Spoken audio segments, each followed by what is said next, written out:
Hello students, कैसे हो आप सभी। आई होप कि सभी अच्छे होंगे, हेल्दी होंगे एंड फिट होंगे। मैं भूपेंद्र सिंह बेस्ट एक बार फिर से आप सभी का स्वागत करता हूं आपके अपने YouTube channel the Scholars House में।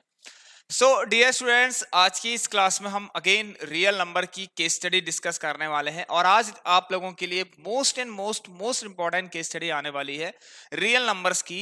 तो देखिए, ये एक एक्सपेक्टेड केस स्टडी है, इसे आप जरूर देख लेना। मैं आपको दिखा देता हूं। यहाँ पर हमारा जो पहला क्वेश्चन रहेगा वो ये हमारा पहला क्वेश्चन है, आप देख सकते हैं। तो इसे आज हम करने जाएंगे और ये आपका अब तक का सबसे बेस्ट क्वेश्चन है रियल नंबर्स का, और इसी में दो केस स्टडी हम करने वाले हैं। तो आप सभी स्टूडेंट्स सबसे पहले तो इस क्लास को शेयर कर दीजिए भाई अपने अपने दोस्तों को, क्योंकि हाफ ईयरली एग्जाम आपके होने ही वाले हैं। एक हफ्ता बचा हुआ है, क्योंकि मिड सेमेस्टर के बाद हाफ ईयरली एग्जाम स्टार्ट हो जाते हैं। सो चलिए स्टूडेंट, यहाँ पर देखिए हमारी काफी क्लासेस हो चुकी हैं हाफ ईयरली के प्रिपरेशन के लिए। आप लोग एक बार जाके प्लेलिस्ट देख सकते हैं और हमने काफी केस स्टडीज भी यहाँ पर डिस्कस कर ली हैं। प्लेलिस्ट बन चुकी है, जाकर सभी स्टूडेंट्स देख लें। तो चलिए, क्लास स्टार्ट करने से पहले आप सभी को पता होगा कि हमें क्या करना होता है। यहाँ पर नीचे डिस्क्रिप्शन बॉक्स पर लिंक्स दे रखी है व्हाट्सएप एंड टेलीग्राम ग्रुप की, फटाफट से बेटा ग्रुप को ज्वाइन कर लीजिए। ठीक है, अगर आपका कुछ डाउट रहता है, कुछ भी आपको डिस्कशन करना हो, कुछ भी पूछना हो, आप लोग हमसे वहां पर पूछ सकते हैं। तो चलिए भाई, बिना देरी करे केस स्टडी को स्टार्ट करते हैं। ध्यान से सबसे पहले हम इस केस स्टडी को पढ़ेंगे भाई, आप लोग भी पढ़िए साथ साथ। देखिए क्या लिखा गया है, देखिए ध्यान से पढ़ना है भाई, बहुत इंपॉर्टेंट है, मैंने आपको पहले ही कह दिया। और इस केस स्टडी से आज हम सीखने भी वाले हैं कि अगर हमारे पास कुछ ऐसी कंडीशंस आती हैं जैसे कि आप क्वेश्चन में देख रहे हैं, तो इस कंडीशंस में हम क्या करते हैं, हम एचसीएफ करें या एलसीएम करें, ये हमें समझ में नहीं आता है। तो इसे आज हम सीखने वाले हैं। ठीक है, क्या लिखा देखिए, अरुणा, ठीक है, Aruna plantation have two rectangular fields of the same width but different lengths. They are required to plant 168 trees in the smaller field and 462 trees in the larger field. In both fields, the tree will be planted in the same number of rows but in different number of columns. कुछ conditions हैं, देखिए students. पहला question आप लोगों से पूछ रहा है, what is the maximum number of rows in which the trees can be planted in each of the field. अब देखिए स्टूडेंट्स, बहुत से स्टूडेंट्स ये कहते हैं कि जहां कहीं भी मैक्सिमम लिखा हो वहां हम एचसीएफ निकाल लेते हैं, और जहां कहीं भी मिनिमम लिखा हो वहां हम एलसीएम निकालते हैं। Yes, it is applicable but not in all case. Students, मैं बता रहा हूं आप लोगों को, तो प्लीज इसे आप एक बार के लिए दिमाग से हटा लेना। ठीक है, यस ये काम करता है लेकिन हर केस में काम नहीं करता है स्टूडेंट। अभी आपको पता चलेगा जब हम सेकंड क्वेश्चन करेंगे, तब आप लोग गलत होंगे। ठीक है, तो यहां पर सबसे पहले हम क्वेश्चन को समझ लेते हैं और सीख लेते हैं कि कैसे ये होने वाला है। सबसे पहले देखिए यहाँ पर क्या लिखा गया है, अरुणा के पास क्या है, दो रेक्टेंगुलर फील्ड है, एक स्मॉलर साइज का, ठीक है, एक है आपका स्मॉलर साइज का, मैं आपको सिखा देता हूं यहाँ पर, और एक है थोड़ा सा लार्जर साइज का। अब देखिए दोनों में एक चीज कॉमन ये है स्टूडेंट्स कि दोनों की जो विड्थ है they are same, width same है बट लेंथ अलग अलग है। अब देखिए जब भी ऐसे क्वेश्चंस आपको करने हो, ठीक है, तो आपको क्या करना है, सबसे पहले तो भाई यहाँ पर बहुत बड़ी बड़ी डिजिट्स दे रखी हैं कि उसे 462 ट्रीज लगाने हैं, उन्हें 168 ट्रीज यहाँ पर लगवाने हैं। तो देखिए 168 ट्रीज तो उसको स्मॉलर फील्ड में लगाने हैं, यहाँ उसे कितने ट्रीज प्लांट करने हैं 168, और यहाँ कितने करने हैं 462। और कंडीशन ये है स्टूडेंट, कुछ इस तरीके से करने हैं कि दोनों ही फील्ड्स में सेम नंबर ऑफ रोज हो बट डिफरेंट क्या हो, कॉलम्स हो। अब देखिए इसे कैसे समझते हैं, ठीक है, और ऐसे मैक्सिमम कितने रोज हम प्लेस कर सकते हैं, बात कर रहा है मैक्सिमम की। ठीक है, तो चलिए अभी एक काम करते हैं। सपोज यहां पर हमें 168 ट्रीज नहीं लगाने, इन केस ये हमेशा मैं हर स्टूडेंट को ऐसे ही समझाता हूं। ठीक है, तो सपोज मान लीजिए ये स्मॉलर फील्ड जो आपको दिख रहा है, स्मॉलर वन, ये आपका स्मॉलर वन जो दिख रहा है आप लोगों को, और ये आपका लार्जर वाला बेटा। सपोज मान लीजिए यहां पर आप लोगों को स्टूडेंट्स 3, चलिए 6 ले लेते हैं।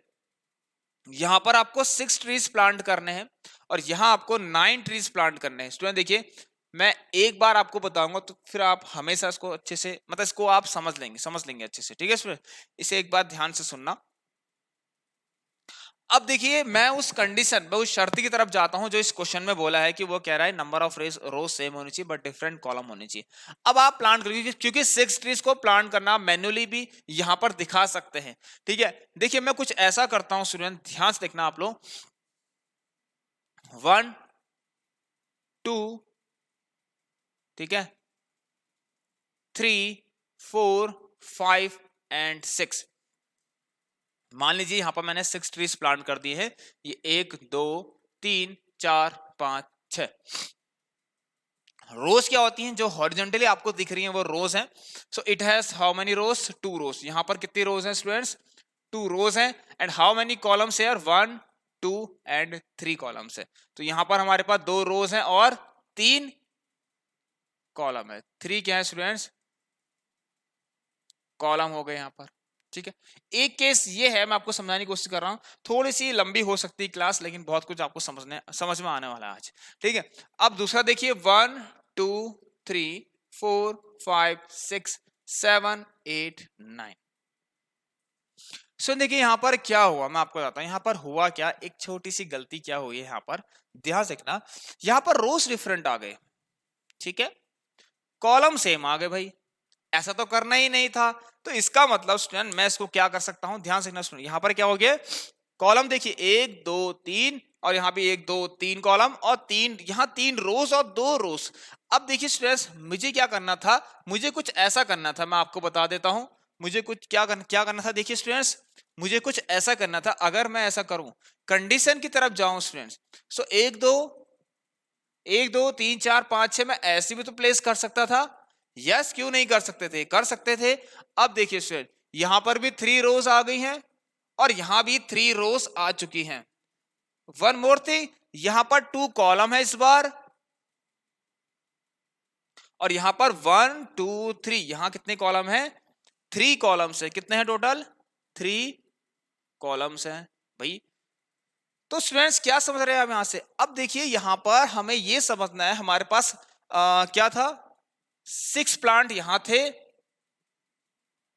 और 6 ट्रीज यहां थे हमारे पास और 9 ट्रीज यहां थे।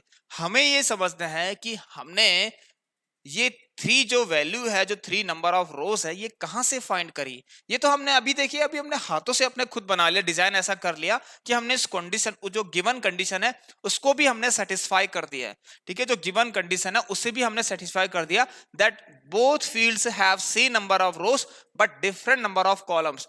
Yes, it has different number of column, it has 2 column and this field, this larger field has 3 columns. Okay, तो ये तो हमें समझ में आ गया डियर स्टूडेंट।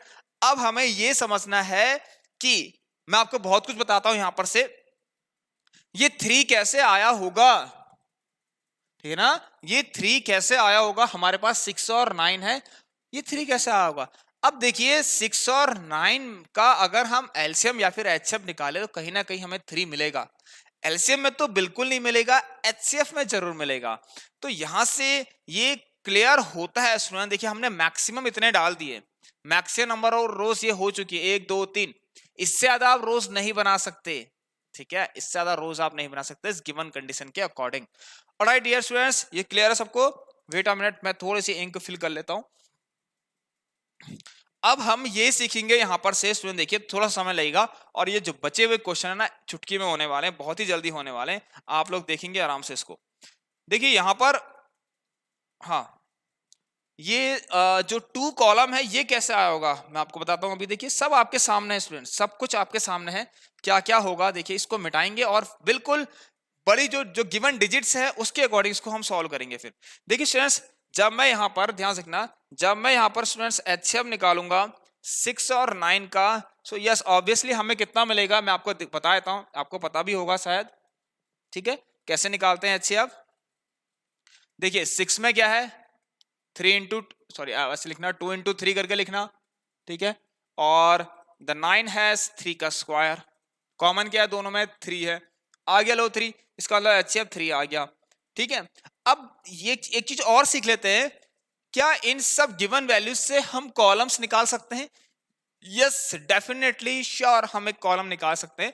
अगर मैं, देखिए स्टूडेंट, अगर मैं गिवन एचसीएफ को, ठीक है, सॉरी, हम ये जो गिवन नंबर ऑफ ट्रीज हैं स्मॉलर फील्ड में, इसको डिवाइड कर दे हम 3 से, सो यू हैव 2 कॉलम्स। मतलब अगर आपको देखिए, अगर आप 6/3 कर दें स्टूडेंट्स, क्या करते हैं 6/3, तो स्मॉलर फील्ड में कितनी कॉलम्स हैं, यू विल गेट दिस, ठीक है। स्मॉलर फील्ड में कॉलम, स्मॉलर फील्ड में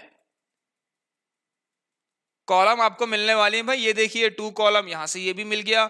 और इसी तरीके से लार्जर वाले फील्ड में, ठीक है, बिल्कुल सेम एज लार्जर फील्ड में कितनी कॉलम्स है, 9/3 करेंगे तो 9/3 से आपको 3 3 जा 9, देखिए 3 आपको क्या मिल गई, कॉलम्स मिल गए। मतलब सारी चीजें यहीं से मिल जा रही है। HCF जब आ जाएगा तो सब कुछ मिल जाएगा। एंड आई होप स्टूडेंट्स ये बातें आप लोगों को अब क्लियर होंगी।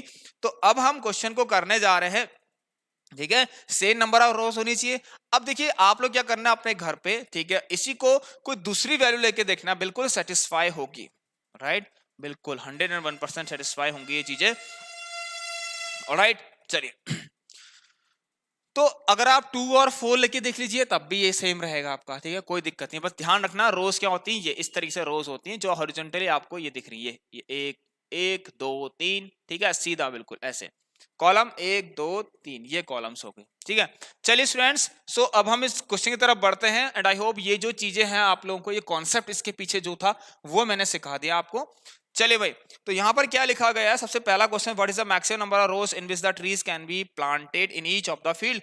तो मैक्सिमम नंबर ऑफ रोज कैसे निकलेंगे भाई, तो पहले क्वेश्चन का आंसर, ठीक है, maximum number of rows. How to find this? To find this we have to find HCF of what, how much, 168 है, जल्दी से करते हैं, 168 कॉमा 4 कितना है ये, 462 निकाल लीजिए, आपका आंसर आ जाएगा पहले वाले का। तो देखिए 168 की बात अगर करें तो 168, 2 8 जा 16, 2 4 जा 8, 2 4 जा 8, 2 2 जा 4, 2 जा 4, 2 1 जा 2, 3 7 21, 7 1 जा 7, 2 का क्यूब इंटू 3 इंटू 7, ठीक है, जो कि क्या है आपका 168 को हमने एक्सप्रेस कर दिया उसके प्रोडक्ट के प्राइम के, उसके प्राइम की प्रोडक्ट के फॉर्म में 3 इंटू 7, ठीक है, देखना 2 जा 16, 2 4 जा 2 4 जा 2 जा 4, 2 जा 4, 2 जा 3 7 21, 7 7, yes. Now second thing is 462, इसको देखिए 2 2 जा 4, 2 3 जा 6, 2 1 जा 2, 3 7 जा 21, 3 7 21, 7 1 जा 7, 11 जा 11, तो कितना आ गया 462, कितना आ गया students, 3 sorry 2 into 3 into 2 into 3 into 7 into how much 11, 2 8 जा 16, 2 4 जा 2 4 जा 2 2 जा 4, 2 2 जा 4, 2 1 जा 2, 3 7 जा 7 1 जा, ठीक है। अब आ जाइए यहां पर देखिए क्या क्या लिखा है, और एक बार चेक कर लेते हैं दोबारा से। 2 2 जा 4, 2 3 जा 6, 2 1 जा 2, 3 7 जा 21, 3 7 गया 2, 3 7 21, वेरी गुड, 7 1 जा 7, 7 जा 7, वेरी गुड। अब आ जाइए देखिए स्टूडेंट, ये आपका यहां से, तो भाई एचसीएफ क्या होता है, एचसीएफ कैसे निकलता है भाई, मैं आपको यहां सब कुछ बता दे रहा हूं साफ साफ, ठीक है। आप क्या करेंगे, दोनों में कॉमन फैक्टर्स कौन है, 2 3 और 7 है। अब इनकी सबसे लीस्ट एक्सपोनेंट क्या क्या है, देखो 3 के पास सिर्फ 1 है, यहाँ पर 7 का भी 1 है और 2 का भी 1 है, तो 2 3 जा 6, 6 7 जा 42, इसका मतलब सिर्फ 42 रोज आप दोनों ही फील्ड्स में लगा सकते हैं, स्मॉलर और लार्जर फील्ड में, और इन दोनों में ही क्या होंगी, डिफरेंट नंबर ऑफ कॉलम्स होंगी। अब अगर आपको नंबर ऑफ कॉलम्स निकालनी है तो बहुत इजीली आप लोग निकाल सकते हैं। देखिए यहां पर लिखा हुआ है, सेकंड जो क्वेश्चन है ये आपका आंसर आ गया, तो 42 रोज आपकी आ चुकी हैं स्टूडेंट्स, ठीक है। सेकंड वाले, टू फाइंड द सेकंड, हमें अगर कॉलम निकालना है students, column in smaller smaller field में अगर निकालना है, स्मॉलर फील्ड में, सेकंड वाला क्वेश्चन में यही पूछ रहा आप लोगों से कि if the trees are planted number of rows obtain in part 1, अच्छा क्या पूछा है, if the trees are planted, ठीक है, इन नंबर ऑफ रोज जो भी ऑब्टेन हो रखी पार्ट 1 में, ठीक है, जितनी भी रोज ऑब्टेन हो रखी हैं, ठीक है, अगर ट्रीज उस तरीके से प्लांट करी जाती हैं तो ईच फील्ड मतलब स्मॉलर फील्ड में और लार्जर फील्ड में टोटल कितनी कॉलम्स होंगी, टोटल नहीं, हर उस मतलब स्मॉलर फील्ड में कितनी कॉलम्स होंगी एंड लार्जर फील्ड्स में कितने कॉलम्स होंगी, ये हमें निकालना है। तो देखिए how many columns will each field have, तो column in smaller field is how much, यहां पर लिखते हैं number of trees, smaller number of trees में डायरेक्ट लिख दे रहा हूं, स्मॉलर फील्ड में नंबर ऑफ ट्रीज कितने थे 168 और ये कितना आ गया 42, तो ये आ जाएगा आपका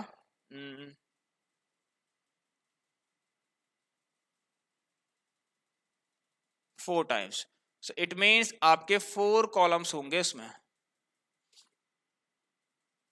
ठीक है स्टूडेंट, जैसे 1 2 3 4 ऐसे करके 4 कॉलम होंगे और ऐसे करके कितने होंगे टोटल, ये 42 रोज होंगे, तब जाके आपके 168 ट्रीज यहाँ पर प्लांट हो जाएंगे स्टूडेंट्स। ठीक है, आई होप आप सभी को समझ में आ गया होगा। तो चलिए 4 कॉलम से हो चुका है। अब बात करते हैं यहाँ पर तो यह आ गया स्मॉलर फील्ड का। तो सिमिलरली बिल्कुल ऐसे ही कॉलम इन लार्जर फील्ड की अगर बात करें, लार्जर फील्ड की बात करें तो कितना आ रहा, 462 अपॉन 42 भाई, 42 वन जा 42, सॉरी यस। देखिए स्टूडेंट्स, मैं डायरेक्ट करना चाहूँ, 42 वन जा 42, 654, 42 वन जा 42, सो इट हैज 11 कॉलम्स भाई, 11 कॉलम्स आ रही हैं। तो देखिए ये भी आ गया आपका।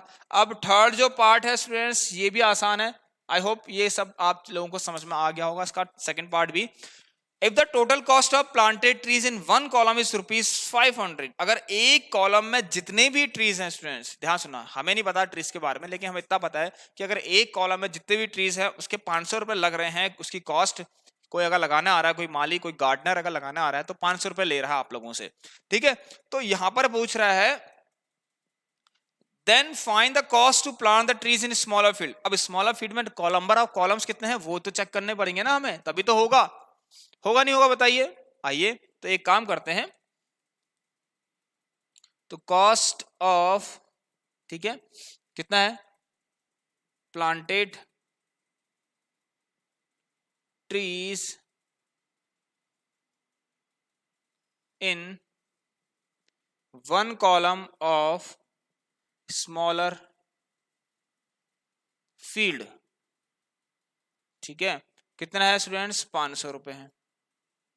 ठीक है, इसमें लिखा है ना, if the cost of planted trees in one column is ₹500, ये वैसे जो बात कह रहा है आप लोगों से, ठीक है, ये किसी भी ये कोई किसी भी फील्ड के कॉलम की बात कर रहा है। ठीक है, आप इसमें कोई दिक्कत नहीं, तो लिख सकते हैं cost of plant trees in one column of smaller field is ₹500। अब देखिए यहां पर से क्या करते हैं, ये चीज तो आपको समझ में आ जाएगा, इसको मैं रफ कर रहा हूं। चलिए, तो देखिए यहां पर 500 रुपए है, तो आपके कॉलम कितनी है, एक कॉलम, ठीक है, स्मॉलर फील्ड की एक कॉलम की कॉस्ट 500 रुपए है, तो 4 कॉलम्स है हमारे पास। ठीक है, तो cost of 4 columns is equal to 4 into 500 and you will get ₹2000, यहां सबको मिल जाएगा। चलिए भाई, इसका और पार्ट में भी कुछ ऐसी ही कहानी है भाई। आइए, तो 2000 रुपए लगने वाले हैं आपके, अगर आप, ठीक है, स्मॉलर फील्ड में प्लांट को ट्रीज करते हैं। ठीक है, ट्रीज को प्लांट करते हैं। इफ द और पार्ट में the total cost of planted trees in one column, again ₹500 यहाँ पर लिखा है। Then find the cost to plant the trees in the larger field. तो लार्जर फील्ड में टोटल कॉलम्स कितनी है, इतना है। ठीक है, तो cost of 11 columns, cost of planting, ठीक है, trees in 11 columns of larger field, ऐसे करके आप लिखना कॉस्ट ऑफ 11, मैंने शॉर्ट में लिख दिया कॉस्ट ऑफ 11 कॉलम से ऑफ लार्जर फील्ड, मैं डायरेक्ट शॉर्ट में लिख रहा हूं। तो आपके पास कितना है भाई, 11 इंटू 500 रुपए लग रहे हैं, तो ये आ गया 5500 रुपए। लीजिए भाई, तो देखिए कितने आसानी से हमने बिल्कुल समझ के किया है, रट के बिल्कुल नहीं किया। Now be ready for the second question, जो कि बहुत इंपॉर्टेंट होने वाला है भाई। आ जाइए, इसके लिए तो मजा, इसके लिए तो आप सभी स्टूडेंट्स क्लास में बने रहना, एंड तक मजा आएगा इस क्वेश्चन को समझने में। आ जाइए, तो ये देखिए, आई होप कि आपने क्वेश्चन किया होगा, अगर मेरे आपने रियल नंबर वाला चैप्टर देखा होगा। तो देखिए ये क्वेश्चन आपका एक वेरी इंपॉर्टेंट क्वेश्चन बनता है, तो प्लीज ध्यान से कर लेना। हाफिली के अंदर ये रियल नंबर की केस स्टडी भी बन सकती है, ठीक है, बिल्कुल बन सकती है, क्योंकि केस स्टडी जब पॉसिबल है यहाँ पर, तो क्यों नहीं बनेंगी भाई। ठीक है, आपको लग रहा हो कि यार हाँ रियल नंबर से तो क्या ही आएगा, आप सोच रहे हो क्योंकि बहुत छोटे से चैप्टर है, नहीं बेटा, वहां से केस स्टडीज बन सकती है, पॉसिबल है, पॉसिबिलिटी है भाई, पढ़ लीजिए, यही आपके बोर्ड एग्जाम में भी काम आने वाली केस स्टडी है। ठीक है स्टूडेंट्स, चलिए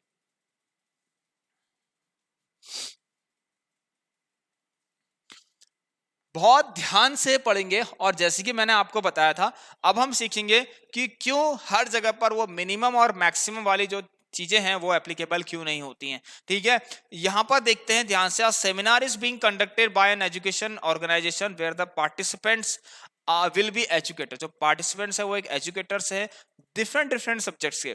the number of participants in Hindi, English and mathematics भाई 84। हिंदी में जो पार्टिसिपेट करने वाले लोग हैं, हिंदी में पार्टिसिपेट करने वाले लोग 60 हैं, ठीक है, और इंग्लिश में 84 है। इसके बाद आप लोगों का यहाँ पर मैथ्स में 108 है भाई, मैथ्स में मतलब मैथमेटिक्स वाले पार्टिसिपेंट्स 108, मैथ्स का सबसे ज्यादा है, ठीक। अब जहां भी ये स्टूडेंट्स ऑर्गेनाइज हो रहा है, जहां भी इवेंट हो रहा है, उनके लिए हमें जगह भी चाहिए, उन्हें हमें एकोमोडेट करना है, ठीक है, हमें उनको वहां पर रखना है, ठीक है। तो इस तरीके से यहाँ पर लिखा गया है, in each room the same number of participants are to be seated and all of them being in the same subject, find the maximum number of participants that can be accommodate in each room. क्या meaning है, कुछ समझ में नहीं आ रहा, अभी आ जाएगा, बस थोड़ा सा इंतजार करिए 2 मिनट का। देखिए क्या लिखा गया, हर एक रूम में सेम नंबर ऑफ पार्टिसिपेंट्स होने चाहिए, ये कुछ शर्तें हैं कि हर रूम में सेम नंबर ऑफ पार्टिसिपेंट होने चाहिए, और साथ ही साथ जिस भी रूम में अगर कुछ जो भी पार्टिसिपेंट्स होंगे, ठीक है, वो सेम सब्जेक्ट्स के होने चाहिए। क्या मीनिंग निकलता है इसका, जैसे कि मान लेते हैं आपके पास बहुत सारे रूम्स हैं, केस एक रूम ये हो गया, एक रूम ये हो गया, एक रूम ये हो गया, ऐसे एक रूम ये हो गया, ऐसे बहुत सारे रूम्स है। अब आइए सुने, देखिए इस वो क्या कह रहा है, अगर यहाँ आप हिंदी वालों को बैठालते हो, ठीक है, अगर आप यहाँ हिंदी वालों को बैठालते हो तो इसके अंदर हिंदी ही वाले लोग होने चाहिए, इंग्लिश वाले नहीं होने चाहिए। साथ ही साथ एक कंडीशन और है स्टूडेंट्स, इन सारे ही रूम्स में बेटा, इन सारे ही रूम्स में सेम नंबर ऑफ पार्टिसिपेंट्स होना चाहिए। इसका क्या मीनिंग निकलता है, अगर आप एक रूम में मान लेते हैं 3 पर्सन्स को बैठाल रहे हैं, तो हर रूम में 3 पर्सन्स ही होने चाहिए। लो भाई ये दूसरी शर्त हो गई। अब ये क्या चल रहा है यार, कुछ समझ में नहीं आ रहा है। आइए देखते हैं। हमेशा जैसे कि मैंने आपको बताया, आपको क्या करना है, सबसे पहले ये जो बड़ी बड़ी वैल्यूज दे रखी है ना, इनको आप छोटा कर दीजिए। सबसे छोटा क्या हो सकता है, मैं एक काम करता हूं 2, 4 और 6 से अगर मैं इसको समझाऊं कि हिंदी के 2 लोग हैं, इंग्लिश वाले 4 लोग हैं, और मैथ्स वाले आपके 6 पर्सन हैं, तो अब आप इसको बहुत अच्छे समझने वाले हैं, क्योंकि इनको आप आराम से यहां पर रख भी सकते हैं और समझ भी सकते हैं। तो देखिए स्टूडेंट्स, मान लेते हैं कुछ ऐसा। अब देखिए अभी यहां पर हमें यह भी नहीं पता कितने रूम की जरूरत पड़ेगी, कितने रूम्स की जरूरत पड़ेगी, we don't know about this. So यहां पर एक काम करते हैं, लेट्स मान लेते हैं बेटा, मान लेते हैं कि आपको समझाने के लिए कि मैथ्स हिंदी वाले मान लेते हैं कितने लोग हैं, 2 लोग हैं, ठीक है, इंग्लिश वाले कितने लोग हैं, 4 हैं, और मैथ्स वाले कितने हैं स्टूडेंट, 6 हैं।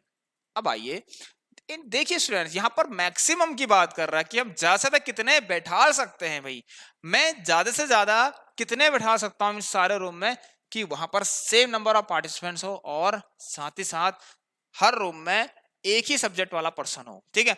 तो देखिए मान लेते हैं अगर मैं हिंदी वाले यहां बैठालता हूं, यहां मैंने 2 हिंदी वाले बैठा दिए, देखिए, तो हिंदी वालों की कहानी खत्म, मतलब हिंदी वालों के लिए अब रूम नहीं चाहिए क्योंकि 2 ही लोग हैं। अब देखिए स्टूडेंट्स, यहां मैं मैथ्स, यहां इंग्लिश वाले अगर मैं 2 बैठालता हूं, इंग्लिश वाले बैठाल तो दिया मैंने 2। अब आप कहेंगे कि सर आप 2 क्यों बैठाल रहे हैं, आप 3 भी बैठा सकते थे, आप 4 भी बैठा सकते थे। यस मैं ऑफ कोर्स बैठा सकता था, बट यहां पर कंडीशन तो ऐसी है ही नहीं स्टूडेंट्स, वो तो कह रहा है कि सेम नंबर ऑफ पार्टिसिपेंट्स होने चाहिए। यस आप रूम्स दे सकते हैं उनको, ठीक है, आप उनको रूम्स प्रोवाइड कर सकते हैं। जैसे इंग्लिश वाले स्टूडेंट यहां पर देखिए मैंने 2 बैठाल दिए। अब चलिए, अब शर्त तो यही है ना भाई, चलिए अब एक काम करते हैं, छोटा सा, अभी इंग्लिश वाले 2 और बचे, इसका मतलब इनको एक और रूम देना पड़ेगा। भाई इनको तो एक और रूम देना पड़ेगा ना, तभी तो देखिए अब मैं एक काम करता हूं, इंग्लिश वालों को एक और रूम दे दिया, जिससे कि टोटल 4 तो हो गए, तो इंग्लिश वाले 4 हो गए, और वो शर्तें भी पूरी हो गई कि हिंदी, इंग्लिश और मैथ्स वाले जो हैं स्टूडेंट्स, ठीक है, वो शर्त आपकी पूरी हो गई है कि हर रूम में 2 पार्टिसिपेंट्स होंगे यहां पर, जो कि आपको दिख रहे हैं। These are the rooms. Now बात करते हैं इसमें, इंग्लिश वालों की तो हो गया ना, मैथ्स वालों की भाई, अब मैथ्स वाले फिर 2 यहां बैठा लो। अब देखिए यार 4 तो बैठा ले सकते ना, 6 बैठा सकते हैं, तो इनके लिए 2 रूम की जरूरत और पड़ेगी।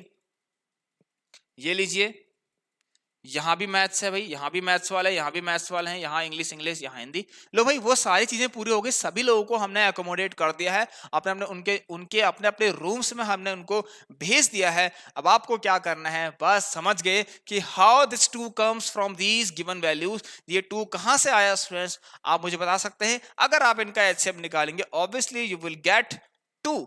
तो अगर आपको यहाँ 2 मिल रहा है, इट मींस आपको एचसीएफ निकाल के ही 2 मिल रहा है। 2 4 और 6 का एचसीएफ कितना होता है, 2 होता है। समझ में आ गया मेरे प्यारे बच्चों। चलिए भाई, तो आई होप ये क्लियर होगा आपको। तो फाइंड द मैक्सिमम, देखिए मैक्सिमम इतने बैठा सकते हैं, ठीक है, मैक्सिमम आप इतने परसेंट बैठा सकते हैं, ज्यादा से ज्यादा 2 ही बैठा सकते हैं आप लोग हर रूम में। तो how this 2 comes from HCF, तो ये एचसीएफ से ये 2 आया है स्टूडेंट्स, ठीक है। अब ये क्वेश्चन भी, अब साथ ही साथ ये मैथ्स के 3 रूम कैसे आए भाई, how this 3 rooms comes.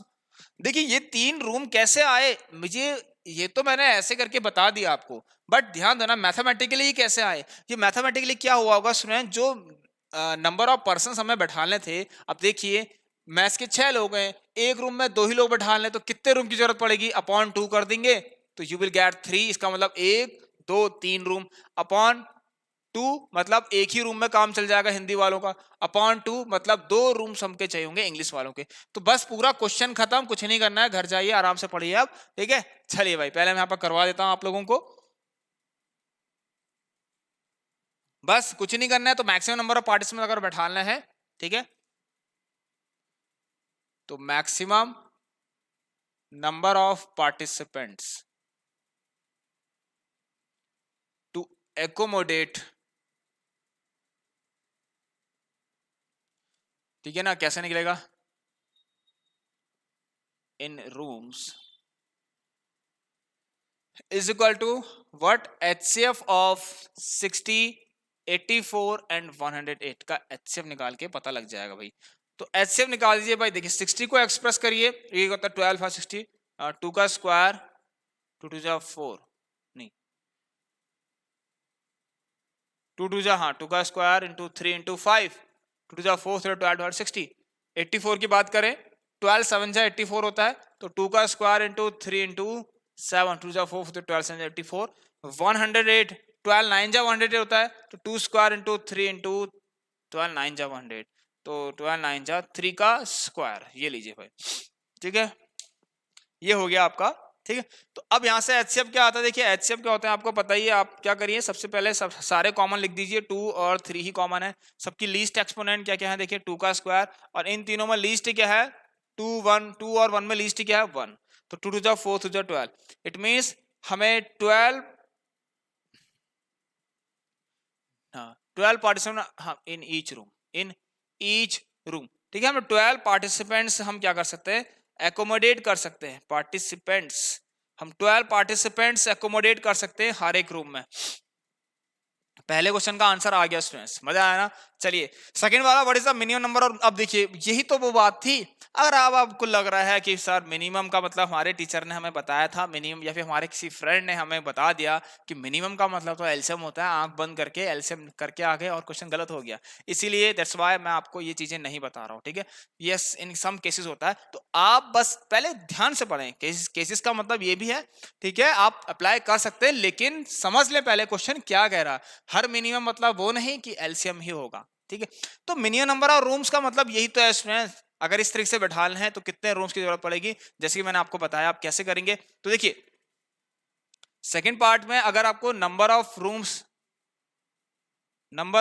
For Hindi, अगर आपको हिंदी वालों के लिए नंबर ऑफ रूम्स की जरूरत है तो कितने रूम, देखिए स्टूडेंट्स टोटल 60 लोग हैं, हर रूम में आपको 12 लोग बैठाने हैं, तो कितना आ जाएगा 5 रूम यहां से आ जाएंगे स्टूडेंट्स, 5 रूम्स तो यहां से आ गए। उसके बाद similarly number of rooms for English के लिए, भाई इंग्लिश वालों के लिए कितने रूम्स की जरूरत पड़ेगी, 84 लोग हैं, 84 अपॉन 12, 12 7 जा 84, 7 रूम की जरूरत इंग्लिश वालों के लिए पढ़ने वाली है, ठीक है। यहाँ पर बढ़िया मिनिमम रूम्स का, ठीक है, ये सिर्फ पर्टिकुलर एक के बारे में नहीं कह रहा है, तो मिनिमम नंबर रूम्स रिक्वायर मतलब सारे ही पार्टिसिपेंट्स के लिए कम से कम कितने रूम्स की जरूरत पड़ेगी, ये आपसे यहाँ पर पूछने जा रहा है। उसके बाद देखिए फॉर मैथमेटिक्स के लिए मैथमेटिक्स के लिए 108 अपॉन 12, 12 9 जा 108, इट मीन्स हमें 9, we need requirement of 9 rooms, हमें 9 रूम्स की जरूरत यहाँ पर पड़ने वाली है। तो देखिए स्टूडेंट, अब आप क्या कर सकते हैं, ये तो आसान हो गया भाई, ठीक है।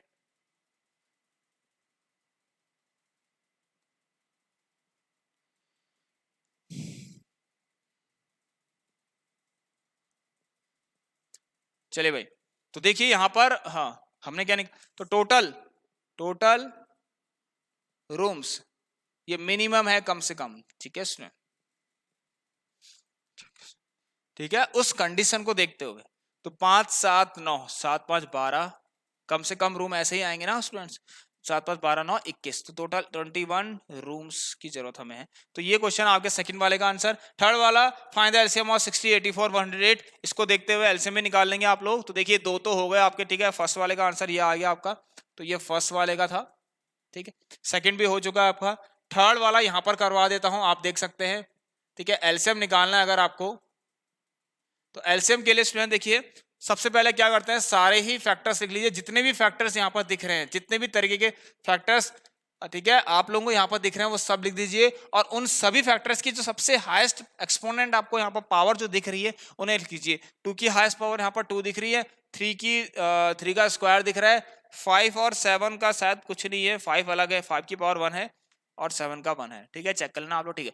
तो देखिए 2 2 जा 4 5 20 और 2 जा 4 4 5 20 और 3 9 180, 180 इंटू 7 कितना होता है, 1260, ये एलसीएम आ गया आपका, ठीक है स्टूडेंट्स। 18 7 जा 126, 756 5, ठीक है, 7 5 12, ऑलराइट। तो 1260 एलसीएम भी आ गया, लीजिए कितना आसानी से हो गया। अब हमें यहाँ पर क्या निकालना है, find the product of LCM and HCF of 60 84 108, तो इनका एलसीएम, इनका प्रोडक्ट भी निकालना है भाई। तो ये तो और वाला पार्ट स्टूडेंट्स मुझे नहीं लगता बहुत कठिन है, ये आप खुद कर सकते हैं। आपको एलसीएम इंटू एचसीएफ फाइंड करना है, बस सिंपल सा। एलसीएम है आपके पास 1260 and HCF how much, there is 2, इसको भी सॉल्व करना, आपको आंसर मिल जाएगा। चलिए तो ये हो गए, देखिए हमारे क्वेश्चन हमने बहुत जल्दी ही सॉल्व कर लिए। अब इस आपको छोटा सा काम क्या करना है, ठीक है, इस क्वेश्चन को मतलब इस क्लास को आपको हर एक स्टूडेंट तक, अपने अपने हर एक स्टूडेंट तक इसको शेयर करना है, ठीक है, जिससे कि वो रियल नंबर्स के इस तरह के क्वेश्चन में उनको कोई प्रॉब्लम ना फेस करने पड़े, ठीक है। इसीलिए क्योंकि बहुत इंपॉर्टेंट है, यहां से आप सीख गए आज से कि हमें अब क्या करना है। सबसे पहले हमें जो डिजिट्स दे रखी है गिवन क्वेश्चन में, सबसे पहले चीज तो वैसे ये है स्टूडेंट्स कि आपको क्वेश्चन को समझना पड़ेगा, ठीक है। ये चीज यहाँ पर जो कंडीशन है उसे समझना पड़ेगा। उसके बाद जो गिवन डिजिट्स हैं उसे छोटा कर दीजिए और अप्लाई करके देखिए कि क्या हो रहा है, कैसे एचसीएफ आ रहा है, कैसे एलसीएम आ रहा है, जैसे कि मैंने आपको यहाँ पर बताया। तो एक बार आपसे देख लीजिए अच्छे से। ओके स्टूडेंट्स, सो आप सभी स्टूडेंट्स, अब हम मिलते हैं आप लोगों से नेक्स्ट वाली क्लास में, ऐसे ही कुछ और केस स्टडीज के क्वेश्चन को लेकर आएंगे आप लोगों के लिए, ऑलराइट। और यहाँ पर हमारे देखिए बहुत सारे लेक्चर्स हो चुके हैं, स्टार्टिंग से लेकर एनसीईआरटी के फर्स्ट से 5 चैप्टर्स कंप्लीट हो चुके हैं, विद एमसीक्यू के क्वेश्चंस भी करवा दिए आपको, latest 15 most expected MCQ plus assertion reason type question, और कॉम्पिटेंसी बेस्ड क्वेश्चन में जो जितना कुछ मैं आपको करवा रहा हूँ ये भी यहाँ पर आप देख रहे होंगे, राइट स्टूडेंट। तो चलिए अब हम मिलते हैं आप लोगों से नेक्स्ट क्लास में। आप सभी स्टूडेंट्स अपना ख्याल रखिएगा, take care and good bye.